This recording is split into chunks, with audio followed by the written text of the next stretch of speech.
திருச்செந்தூர் அருகே பள்ளி விழுந்த உணவை சாப்பிட்ட தனியார் பள்ளி விடுதி மாணவர்கள் வாந்தி மயக்கம் ஏற்பட்டு மருத்துவமனையில் அனுமதிக்கப்பட்டதால் பரபரப்பு நிலவியது.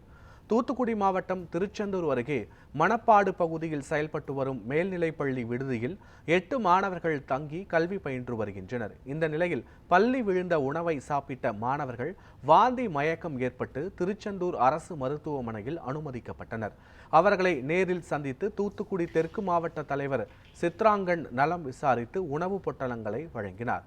அதனைத் தொடர்ந்து செய்தியாளர்களுக்கு பேட்டியளித்த சித்தராங்கன், அலட்சியத்துடன் உணவு சமைத்து வழங்கிய சமையலர்கள் மற்றும் வார்டன் மீது உரிய நடவடிக்கை எடுக்க வேண்டும் என வலியுறுத்தியுள்ளார்.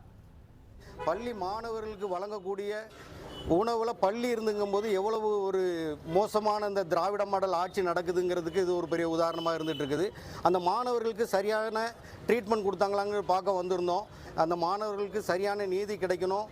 அதே போல் அந்த உணவை சமைத்த சமையல்காரர் மேலே கட்டாயம் தண்டனை கொடுக்கணும்.